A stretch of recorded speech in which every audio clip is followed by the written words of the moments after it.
enchiam o templo. Interessante que, quando a gente pega o livro de Isaías, geralmente os outros livros da Bíblia, os livros de profetas, começam com o chamado do profeta. Isaías ele faz diferente, ele tem 5 capítulos de profecia primeiro, e no 6º capítulo que ele vai dar o testemunho de como ele foi chamado à presença de Deus.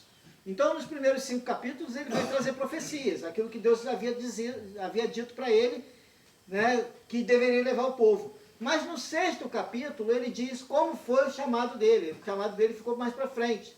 E ele fala, foi no ano da morte do rei Uzias. O rei Uzias, a gente vai em 2 Crônicas, a gente não precisa abrir, mas 2 Crônicas 26, de 1 a 23, vai dizer como foi o rei Uzias. O rei Uzias foi um rei que ele assumiu o reinado aos 16 anos, reinou por 52 anos. Então ele assumiu o reinado garoto, né, e lá pelos 68 anos de idade ele morreu. No começo da trajetória dele com Deus, ele foi fiel a Deus. Ele andou nos caminhos de Deus e Deus deu muitas vitórias ao rei Uzias. Mas chegou no tempo, a idade dele foi passando e ele foi se esfriando na sua fé, na sua comunhão com Deus, e ele foi ladeira abaixo. O rei Uzias foi alguém que começou muito bem e terminou muito mal. Ele terminou fazendo sacrifícios para falsos deuses, tentando se passar por sacerdote no templo, e um dos sacerdotes disse, você não tem direito de fazer aqui sacrifício, você não é sacerdote, e muito menos a outros deuses. Então, por causa disso, você vai ser punido. E ele ficou leproso até o fim dos seus dias. Então, os dias finais da vida do rei Uzias foi um tempo de apostasia espiritual em Israel, um tempo que as pessoas estavam longe do caminho de Deus. Se o próprio rei, que tinha a responsabilidade de levar o povo à comunhão com Deus, não estava servindo a Deus, não estava andando nos caminhos de Deus, então o povo se achava no direito de fazer qualquer coisa. Então, no ano da morte do rei Uzias, um tempo de frieza espiritual, um tempo em que ninguém estava buscando a Deus, num tempo em que ninguém estava se consagrando a Deus, num tempo que o templo de Deus estava abandonado e esquecido, um homem foi até o templo e teve uma visão. Esse homem se chamava Isaías. Isaías, então, tem a visão do trono de Deus.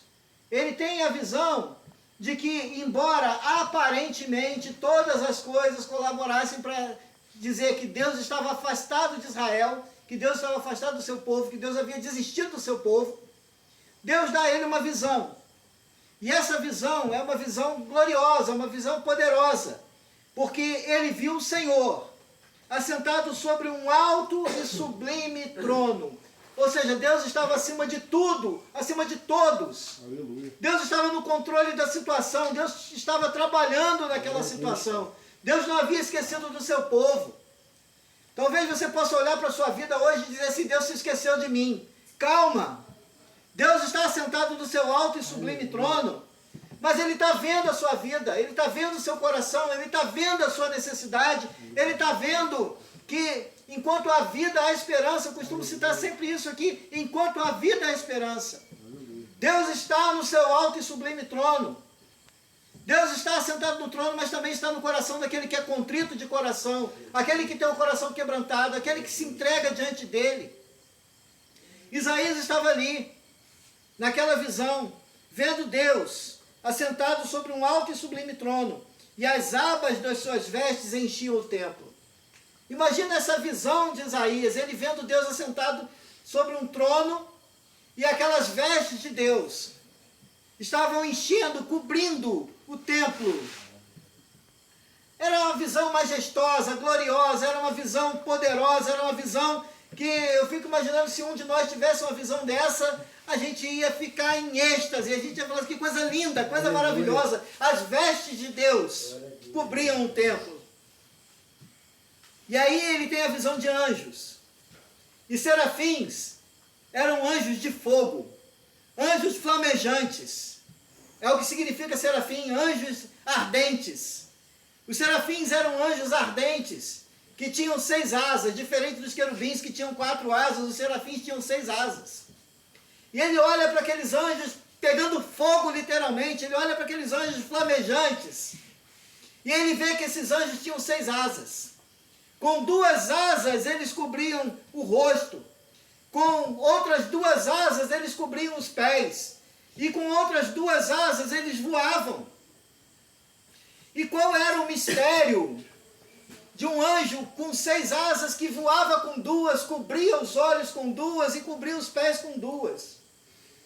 E eu fiquei me perguntando o que podia significar isso e fui pesquisar o que podia ser, porque é uma visão assim que acredito que nenhum de nós viu e talvez espero que, não sei se um dia vai ver, mas não imagino que veja.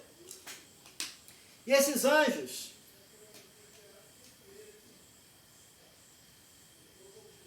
a visão de anjos que cobriam os olhos era a visão de anjos que, mesmo gloriosos, mesmo poderosos, mesmo anjos de fogo, esses anjos eles não podiam olhar diretamente para a face de Deus, então eles cobriam os olhos. Você imagina que Deus ainda é mais majestoso que esses anjos, muita coisa, porque os próprios anjos tinham que cobrir os olhos. Diante da face de Deus, nenhum de nós. E às vezes tem gente que pensa assim, que um dia vai partir dessa para o outro lado e vai chegar lá e vai argumentar com Deus. João, quando vê Jesus ressuscitado e glorificado, ele cai como morto lá em Apocalipse. Porque a voz de Deus era como voz de trovão, como voz de muitas águas. A voz de a voz de Jesus era uma voz poderosa. A voz de uma cascata muito grande, de um torrente de águas. Da sua boca saiu uma espada de 2 gumes, que era a palavra de Deus,